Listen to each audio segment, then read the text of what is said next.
बिस्मिल्लाहिर्रहमानिर्रहीम। अस्सलाम वालेकुम। मेरा नाम है इमरान और मैं हूं बिल्डिंग कॉन्ट्रैक्टर। तो आज मैं आप दोस्तों के साथ बुनियादें बनाने का मुकम्मल तरीका शेयर करूंगा।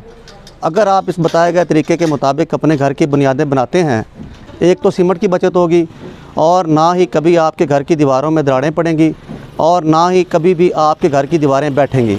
तो वीडियो को शुरू करने से पहले मेरी आप दोस्तों से गुजारिश है, वीडियो को लाइक और शेयर कर दें। चैनल पर नए तो चैनल को ज़रूर सब्सक्राइब कर लें और बेल आइकन का बटन ज़रूर दबा लें ताकि नई वीडियो का नोटिफिकेशन आप दोस्तों को सबसे पहले मिले। तो बिना टाइम को वेस्ट किए वीडियो को शुरू करते हैं। पहले बात कर लेते हैं मकान की बुनियादों को मजबूत बनाना क्यों ज़रूरी है। मकान की बुनियादों को मजबूत बनाना इसलिए ज़रूरी है क्योंकि मकान का सारा लोड जो होता है वो बुनियादों पर आता है। अगर आप घर की बुनियादें मजबूत नहीं बनाएंगे तो दीवारों में क्रैक आ जाएंगे और दीवारें बैठ जाएंगी। तो जो करोड़ों रुपए लगाकर आपने मकान तैयार किया है, तो मकान तैयार होने के बाद जब दीवारों में क्रैक्स आते हैं तो इन क्रैक्स की वजह से एक तो मकान की खूबसूरती जो होती है वो ख़त्म हो जाती है और दूसरा इन क्रैक्स को ठीक करने के लिए बहुत से पैसे लगते हैं। क्योंकि अगर आप दीवारों में आए हुए क्रैक्स को ठीक करते हैं तो आप दीवार पर किया गया पेंट और प्लास्टर उतार कर क्रैक ठीक करते हैं और जब आप दोबारा क्रैक की रिपेयरिंग कर लेते हैं तो इसके बाद आपको उस जगह का प्लास्टर करना पड़ता है और जो उस दीवार पर पेंट किया गया होता है वो भी आपको दोबारा करवाना पड़ता है। क्योंकि क्रैक वाली जगह पर आप जो पेंट करते हैं तो वो दूसरे पेंट के साथ मैच नहीं हो पाता। तो इसलिए दीवार चाहे जितनी बड़ी हो या छोटी से छोटी दीवार हो, आपको दोबारा पेंट करवाना पड़ती है। तो इस वजह से आपके बहुत से पैसे लग जाते हैं। तो इसलिए अगर आप चाहते हैं कि आपके घर की दीवारों में कभी भी क्रैक्स ना आए, तो आपके घर की दीवारें और बुनियादें जो हैं वो लोहे की तरह मजबूत बने, तो आपने थोड़ा सा ज़्यादा पैसा खर्च करके मकान की बुनियादों को मजबूत बना लेना है।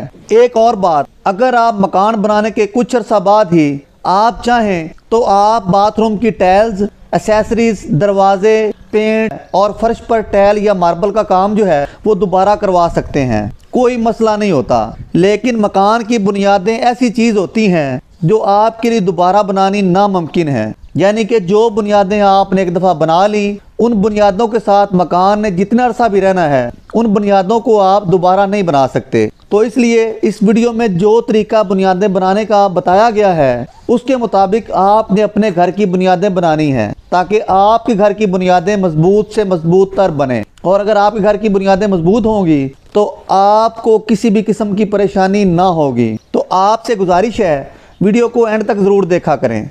पहला काम, आपने बुनियादों की खुदाई जो है वो सख्त मिट्टी तक करनी है। यानी कि ज़मीन खोदकर आपने जब बुनियादें बनानी हैं तो आपने ज़मीन की खुदाई जो है वो सख्त मिट्टी तक कर लेनी है।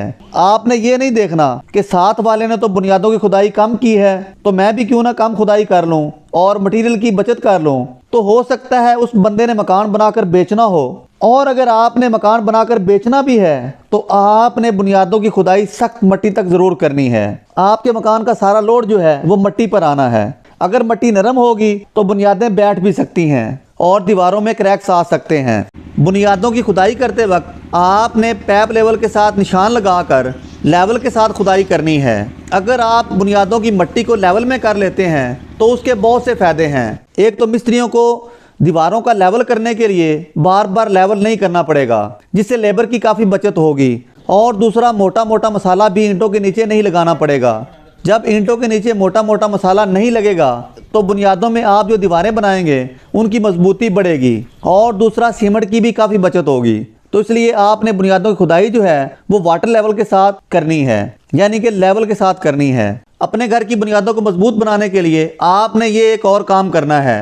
बुनियादों की खुदाई मुकम्मल करने के बाद फिर आपने मिट्टी पर हैमर ज़रूर चलाना है ताकि मिट्टी में जो छोटे छोटे खलाव होते हैं वो फिल हो जाएं और मिट्टी जो है उसमें बैठने की गुंजाइश ना रहे और बुनियादों की दीवारों को लगाया गया पानी और पीसीसी का पानी जो है वो मिट्टी में ना जा सके। तो इसलिए आपने मिट्टी पर हैमर जो है वो ज़रूर चलाना है।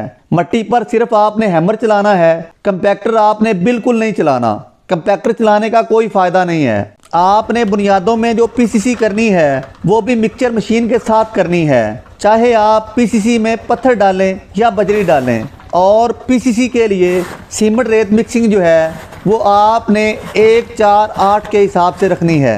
पीसीसी के तौर पर कुछ लोग ईंटों की रोड़ी बनाकर डालते हैं। एक तो ईंट की रोड़ी जो होती है वो पत्थर से कम मजबूत होती है और दूसरा पानी लगने से ईंट खराब हो जाती है, और पत्थर जो होता है उसे पानी लगने से कोई फ़र्क नहीं पड़ता, और ज़मीन जो होती है तो हर वक्त उसमें नमी होती है। तो कुछ ठेकेदार क्या करते हैं, अपना लेबर का ख़र्चा बचाने के लिए आपको रोड़ी डालने का मशवरा देते हैं और कहते हैं कुछ नहीं होता, हमने फ़लाँ बिल्डिंग में भी रोड़ी डाली है, हमने फ़लाँ जगह पर काम किया है तो वहाँ भी हमने रोड़ी डाली है। तो कुछ भाई जो होते हैं वो पैसे बचाने के चक्कर में इनकी बातों में आ जाते हैं और पत्थर डालने के बजाय सिर्फ रोड़ी डालते हैं। तो रोड़ी डालने से ठेकेदार अपनी लेबर बचा लेता है और मालिक मकान का नुकसान हो जाता है। भाई अगर कुछ लोग गलत रास्ते पर निकल पड़े हैं तो आप तो ना निकलें, तो इसलिए आपने बुनियादों में पत्थर बजेरिया मिक्सचर मशीन ही डालना है ताकि आपके घर की बुनियादों की पीसीसी नमी की वजह से ख़राब ना हो। हाँ, एक और बात,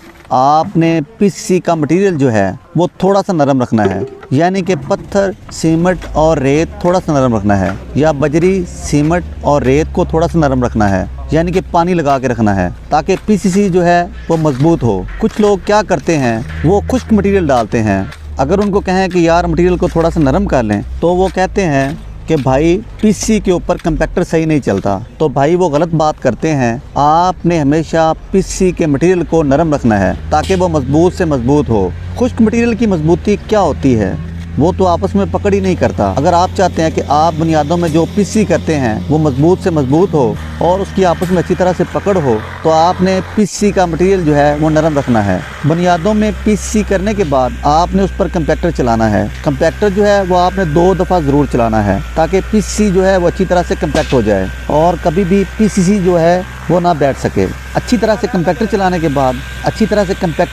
बाद उसके बाद आपने पीसीसी पर चुनाई का काम शुरू करना होता है। बुनियादों की दीवारें बनाने के लिए आपने ईंटें जो हैं वो अव्वल दर्जे की इस्तेमाल करनी हैं। खिंगर, दोयम और मशीनी ईंट से आपने बिल्कुल परहेज़ करना है, क्योंकि खिंगर ईंट और मशीनी ईंट जो होती है वो सीमेंट को नहीं पकड़ती, उसकी सीमेंट के साथ अच्छी तरह से पकड़ नहीं होती, और दोयम ईंट जो होती है वो वैसे ही कमज़ोर होती है, वो कच्ची ईंट होती है, पानी की वजह से और नमी की वजह से वो ख़राब हो जाती है।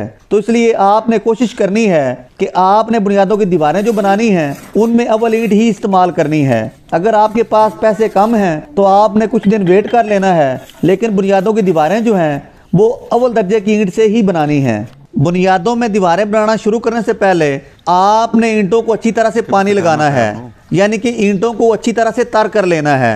अगर आप बुनियादों में तर ईंटें लगाते हैं, यानी कि ईंटों को अच्छी तरह से पानी लगाकर बुनियादों की दीवारें बनाते हैं, तो आपके घर की बुनियादों की दीवारें जो हैं वो बहुत ही मजबूत बनेंगी।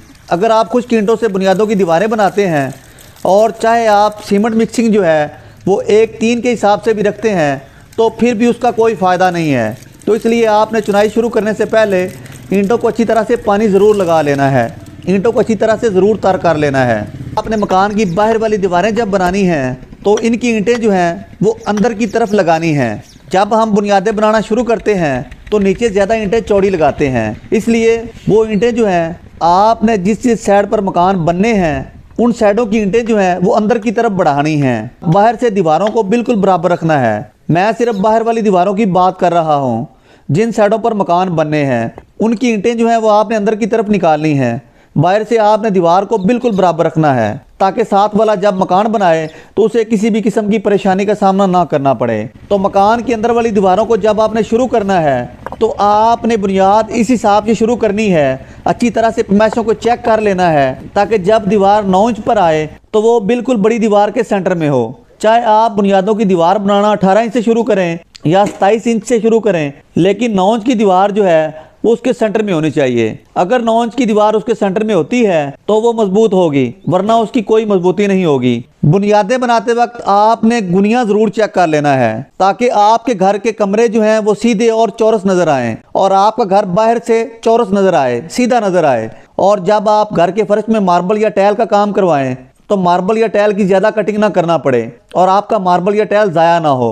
तो इसलिए आपने मकान की बुनियादें बनाते वक्त गुनिया का ज़रूर ख्याल रखना है और गुनिया को ज़रूर चेक करना है। अगर आप गुनिया चेक कर लेंगे तो जब आप मार्बल या टाइल का काम करेंगे तो आपका एक्स्ट्रा मार्बल या टाइल नहीं लगेगा और ना ही आपका मार्बल या टाइल ज़ाया होगा, जिससे आपके पैसों की काफ़ी बचत होगी और आपके मकान के कमरे जो हैं वो अंदर से भी सीधे नज़र आएंगे और बाहर से भी सीधे नज़र आएंगे। तो इसलिए आपने गुनिया का ज़रूर ख्याल रखना है।